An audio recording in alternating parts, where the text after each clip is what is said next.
Gitu. Jadi data ini salah gitu apa Paman? Salah udah, salah sampah. Hah? Gitu. Sampah. Harusnya? Pater Vatikan.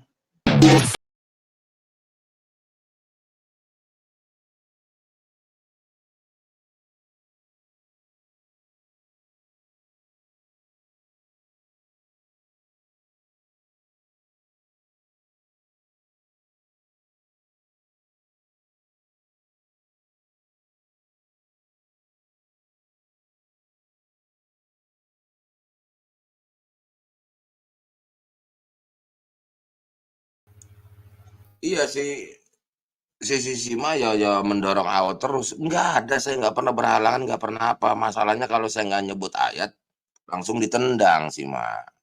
Sementara dia nggak kenal wajah Kristen itu sendiri Sima. Apapun RT-nya loh. Gitu loh. Termasuk yang RT Kristen loh. Kan jelas itu semua. Kan Au kelemahannya itu juga. Sebetulnya bukan berarti nggak ada data ya, apa yang Au ngomong ada, cuman kan sulit nyarinya. Bahkan banyak yang nggak ada Indonesianya juga banyak. Ini seperti tadi nih Au bilang nih. Coba cari literaturnya. Banyak nggak? Tentang Roma kedua, tentang Roma baru, tentang Roma timur. Nggak ada sih, mah. Repot. Gitu nyari data ini. Gitu. Cuman kan Au pernah pelajari ini. Gitu loh. 10-20 tahun lalu. Gitu loh. Kenapa ini ada? Karena harus berangkat dari rumus teori wajah gereja itu ada 5. Bukan yang diterangkan oleh Katkit. Katkit menerangkannya 4. 4-nya juga nggak tahu apa urusannya sama India. Bingung juga kita. Gitu loh. Pater yang dari Vatikan udah benar tuh ngomongnya. Meskipun beliau juga yang mengatakan gaya ngomong tentang negara Vatikan, itu kan cuman hanya ini bla bla, hanya ada tuh rekamannya. Nggak boleh ngomong begitu. Sama termasuk ngomong ikon dan statu hanya sekedar ornamen itu nggak boleh ngomong begitu. Ya, itu salah. Gitu. Nggak boleh ngomong begitu. Ya, nggak boleh begitu. Hal-hal kayak gitu menyepelekan begitu loh. Karena kenapa? Status Vatikan memang negara utuh. Kenapa? Karena syarat-syarat mendirikan negara terpenuhi di PBB. Di mana buktinya? Saya tanya dulu. Ayo. Di mana buktinya bahwa Vatikan itu negara? Ayo, ada yang bisa jawab nggak? Anak kronisme bisa jawab nggak? 1, 2, 3, 4, 5. Gampang jawab. Duta besarnya kan ada di mana? Betul, Paman Banyu. Ada embassy-nya. Iya. Itu namanya apa yang embassy? Embassy namanya perwakilan sebuah negara. Hadir di ibu kota Jakarta. Ada embassy Vatikan, ada embassy Italia. Nggak ada hubungannya Italia dengan Vatikan. Betul, Paman Banyu. Gitu loh. Jadi stupid itu pastor. Ya, gitu loh. Repot. Nih. Kalau begitu-begitu terus, dunia Kristiani memang akan bodoh terus. Sudah gitu aja. Jelas sekali. Kemarin itu, udah sebut aja nama itu. TikTok itu, kok TikTok sih, Katkit itu yang keempat kali kalau nggak salah, pakai diagram itu. Ya, gaya bicaranya si pastor yang di Katkit itu kayak mantep, kayak benar. Tidak baik begitu. Dalam konteks itu malah yang dari Vatikan yang benar. Pater siapa itu namanya itu waktu jadi narsum. Tegas dia ngomong, wajah gereja dari 5. Kan ada itu. Cuman kalau yang dikatit kayak sibuk bener, terangin si Roma Labar, ini Syria, ini apalah diterangin. Nggak ada urusannya sama wajah gereja di atas dunia ini. Itu urusan, urusan recehan. Saya tidak menyangkal itu peristiwa ada ya. Kalsedon, non-kalsedon, Efesian, saya tidak menyangkal. Itu ada. Namun itu problematika kelas kelurahan. Gimana buktinya? Ayo, anak Ronisa menjawab lagi biar logo pakai jadi tameng terus. Di mana buktinya itu nggak penting? Saya tanya. Iya, mereka kan bukan anggota 5 itu, Paman, dan mereka itu kan apa ya? Betul, itu betul. Ya, reman gitu loh. Betul, tapi buktinya tahu nggak di mana? Buktinya adalah Bapak Sri Paus sepanjang 266 personil Bapak Sri Paus Vatikan tidak pernah rapat meeting, duduk berbicara tentang dunia Kristen oleh si Roma Labar, oleh non Kalsedon. Boleh, apa itu yang diterangkan? Coba buka saya jadi Iya, marah nih. Coba buka tentang petanya si Romo siapa itu namanya tuh? Bayu tolol itu. Buka. Kesel saya lama-lama merusak dunia Kristen. Iya, sok-sokan bergaya-gaya. Buka dulu itu peta dia itu. Sobek itu peta kalau ketemu dia. Kasih tahu itu sama si Bayu. Saya nyimak Mana? itu videonya Paman Au itu. Cuma saya nggak ngerti Iya. Mas Ian Paman. Saya nggak ngerti Paman Mas Ian. Sama Katoliko keren itu kan. aduh, Katoliko keren benar. Dan Hah? langsungnya mengatakan 5. Mm-mm. Nah, Romo Bayu menyatakan berapa Paman? Hah? Ngaco, masa menerangkan tentang gereja yang ada di dunia awal, gereja perdana, gereja mula-mula, ngambil teorinya dari sana, ngambil basis-basisnya dari gereja-gereja. Tolong anakronisnya pajang itu petanya Katkit itu. Bentar, aku cari Sampai dulu ya Pak. urusannya. Bikin orang Kristen jadi goblok. Gitu. Nah, bentar. Saya nggak interaktif ya Paman. Enggak lah, kita cuma ngobrol doang nih gara-gara WA. 4 gereja ya Paman ya, itu kan 4 gereja apostolik. Oke, judulnya itu pasti ketemu itu. Bentar. Videonya singkat hanya Nggak usah diputar videonya, pajang aja itu kayak peta gitu. Peta pakai Iya. warna-warni, sok-sokan Iya, bikin nanti. petanya. Peta Oh, goblok gitu. yang gereja barat, gereja timur itu kalau nggak salah ya. Ya. Sok-sokan mau merumus-rumuskan begitu. Nggak ada Vatikan merumus begitu. Inilah kalau belajar pernah hierarkis, tapi bergaya-gaya ngakunya Kristen hierarkis. Saya lama-lama kesel Paman. Sorry Paman, saya udah 2 tahun. Siapapun saya tunjuk hidung, mau pastor sekalipun, apalagi awam yang sok licik sama saya. Jangan main-main. Saya juga eksis di dalam dunia YouTube. Om klik kanan bawah Om, biarin dia lebar jadi nggak ada yang kolom-kolom kecilnya Om.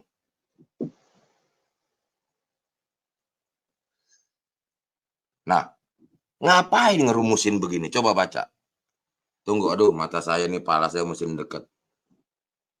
Ngerumusin, ngerinciin dari apa nih tulisnya? Gereja Assyria, Gereja Ortodok Oriental, Gereja Ortodok Timur, Gereja Katolik Timur, terus apa lagi tuh? Ada tuh bawahnya tuh, tadi ada tulisan Kalsedon.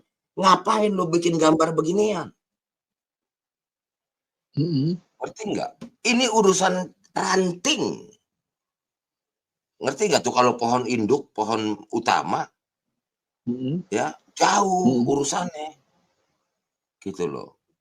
Kelas tingkat kecamatan ini problemnya, bukan tingkat dunia. Ini merusak pengetahuan penonton. Gitu loh. Ada itu, yang tulisan Kalsedon lah, Efesian lah. Diterangin gayanya kayak nerangin kayak bener. Bikin malu dunia Kristen. Terus terang aja. Ya, bukan berarti ini nggak ada ya, awas ya. Jangan salah ya. Bukan berarti peristiwa Kalsedon tidak ada, bukan berarti peristiwa Efesian tidak ada, bukan berarti peristiwa perpecahan itu tidak ada. Namun dalam konteks mau menceritakan dalam topik wajah-wajah gereja awal mula-mula, bukan ini. Kenapa ini yang diterangin? Gitu loh. Ya. Tuh lihat. Diterangin lagi bergaya-gaya, digandeng lagi dengan keterangan konsili yang 431, 45. Nggak ada urusannya sama urusan apa ini? Oriental Timur lah, Ortodok Assyria lah, nggak ada. Akhirnya penonton rancu dikiranya kisah topik terbesar di dunia 1054, rumusnya dari ini. Nih, tuh dari yang ada di laptop. Ini penyesatan. Kasihan penontonnya puluhan ribu loh. Ya.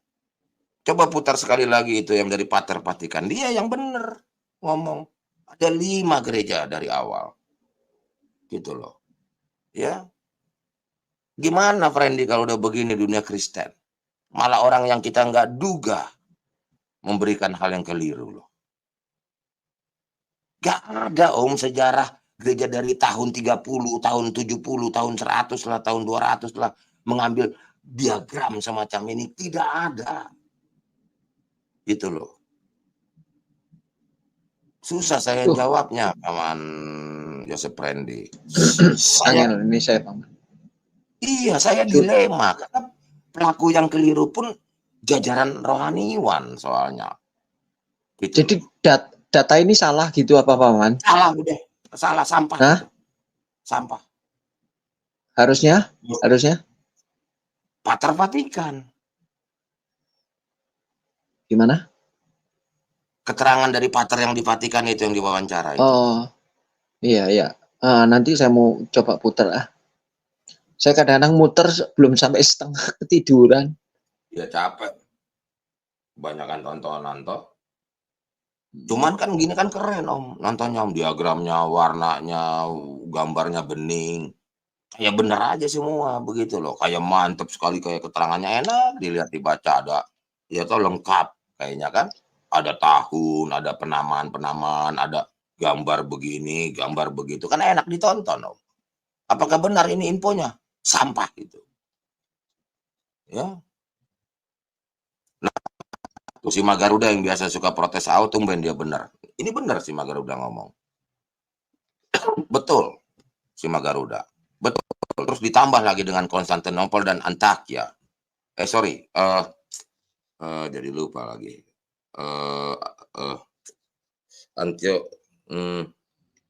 Aduh, elah. Tunggu dulu. Roma, Alexandria, Yerusalem. Syria, oh iya, sorry, cakep. Ya, Yerusalem, sorry ya. Yang dua ditambah itu Antakya dengan Konstantinopel. Betul. Awalnya 3, Roma, Alexandria, Yerusalem. Betul. Karena pada hari itu Alexandria itu kota besar. Setara dengan Roma. Ya. Ingat itu kisah-kisah Yesus juga pada ngumpet lari di situ dengan Bunda Maria karena dia memang kota besar pada hari itu Egypt. Itu. Ya. Terus Yerusalem sudah pastilah titik koordinat. 3. Lalu karena panitia konsili maka melahirkanlah Antioquia. Hari ini Antioquia dan Konstantinopel itu jadi namanya jadi satu negara ya, yaitu negara Turki ya. Begitu loh. Ya.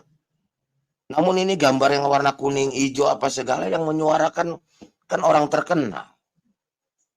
Gitu loh. Sok-sokan ranginya kayak wah kayak rumit ranginya gayanya. Itu gambarnya kayak rumit kan tahun sekian. Ngaco. Tumben si Magaruda bener nih. Termasuk sejak pagi benar. Itulah yang ada istilahnya pentarki. Kelima kepala-kepala gereja di dunia. Itulah panitia konsili. Gitu loh. Loh, Sima. Awak sendiri lupa loh.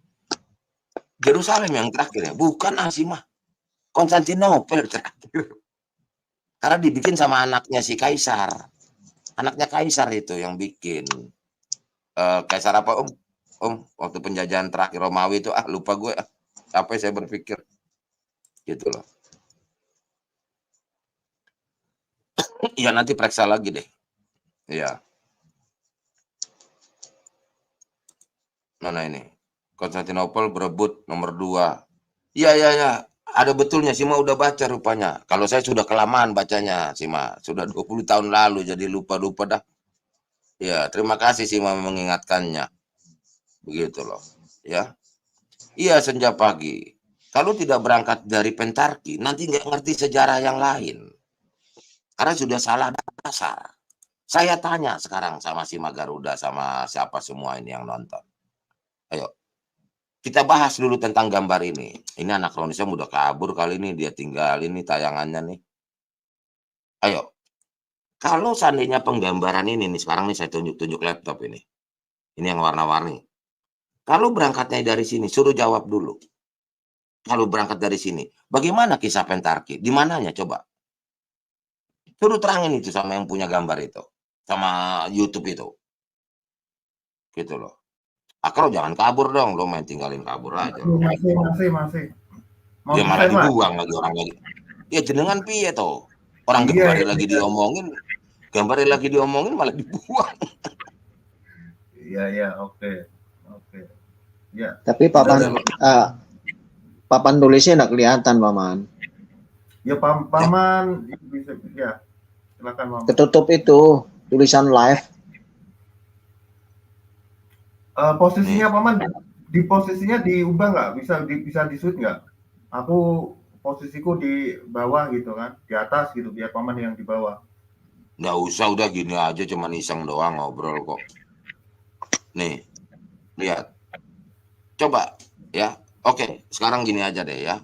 Karena yang punya YouTube ini yang kesekian kali dia tayangin diagram ini. Kita ngikut dia, udah gitu aja deh. Simak Garuda, Senja Pagi dan lain-lainnya.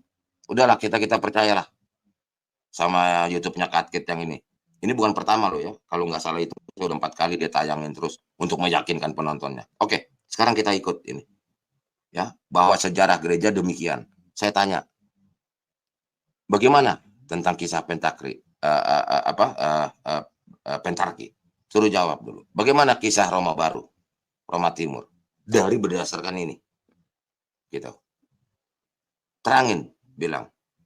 Gitu loh. Bagaimana kisahnya tentang anak kaisar itu yang rebutan kuasa? Akhirnya satu ada pulang ke Roma Italia, maka bapaknya bukan bapaknya ya Om ya, ibunya ya, Ratu ya, yang kan waktu itu bapaknya mati ya, si kaisar itu kan.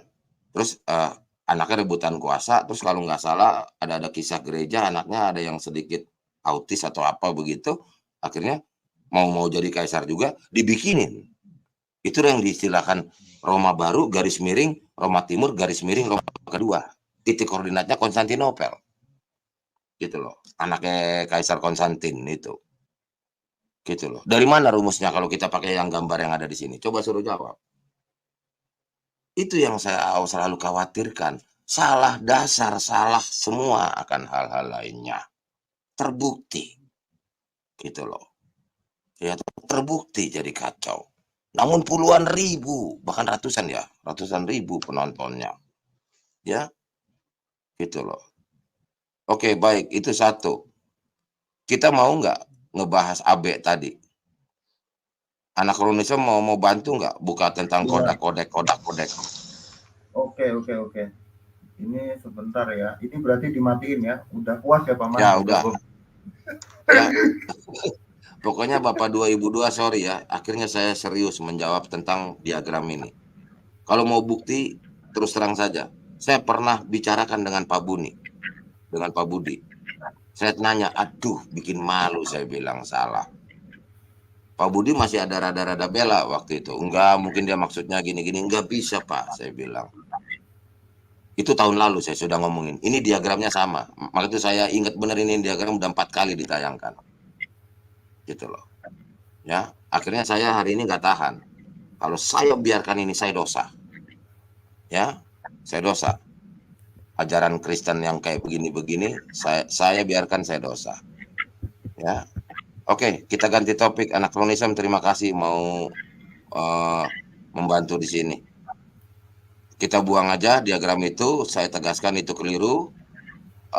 Saya rasa supaya lebih mantapnya lagi, Anak Kronisem tolong putar pater yang ada di Vatikan yang diwawancara podcast dengan Katkit. Supaya komparasinya ya pada saat beliau mengucapkan 5 dan itu yang benar. Kalau mau berbicara gereja-gereja awal ya, ingat ya, awas ya, jangan dipelintir omongan awal. Pada saat berbicara gereja-gereja mula-mula, gereja-gereja perdana, gereja-gereja awal, kisah-kisah tentang gereja pertama pada saat-saat Yesus setelah berangkat ke langit dan lain-lain, jawabnya mesti Pentarki. Gitu loh. Nggak usah ngerumus-rumusin dari ini, Siromalabar, Kalsedon, Efesian, apa, nggak usah. Ngaco. Udah gitu aja. Dan kita dengarkan pater yang lagi kuliah di Vatikan. Ya betul ya?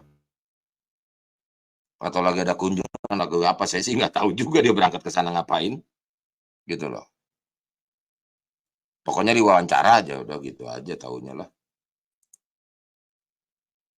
Iya, sering itu Paman. Memang jadi narsumnya di Katolikeran. Ya, tapi ada juga yang saya koreksi dari beliau. Nggak apa-apa tapi.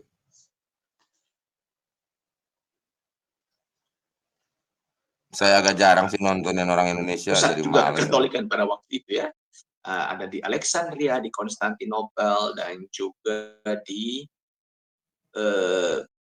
Alexandria, Antioquia, Antioquia, Alexandria, dan Konstantinopel. Yerusalem. Gitu. 5 ya, Pater ya? Keuskupan awal 5 ya? Yerusalem, betul. Hebat. Oh, dengar. Ya, Dengar. Yerusalem, Antioquia, Alexandria, Konstantinopel, dan Roma. Sudah, selesai. Jangan sok tahu di luar itu. Udah. Cakep. Terima kasih Anachronism. Ya. Saya YouTube kecil di sini. Ya. Namun ingat. Ya, apapun ceritanya dunia YouTube, para apologet menyesal memang. Analis opinion hadir di dunia YouTube. Saya tahu. Banyak yang kayak, ini orang lagi ada. Karena dia akan tersanggah gitu loh. Dia sebagai apologet, sebagai YouTuber akan tersanggah karena kehadiran Ahok. Apakah disuka Ahok? Ya tidak dong. Klerus saja saya gas. Mau apa? Gitu loh. Saya sesama klerus, ayo. Mau apa? Gitu loh. Ya. Itu akhirnya Ahok menjadi komparasi atau bahan apa itu namanya? Apa itu? Om Yosef bilangnya sebagai pembanding atau sebagai penyeimbang ya. Komparasi pembanding. Oposisi banget. Oposisi. Penyeimbang. Begitu loh. Jangan membiarkan itu bergulir menjadi besar ajaran Kristen keliru. Gitu, ya.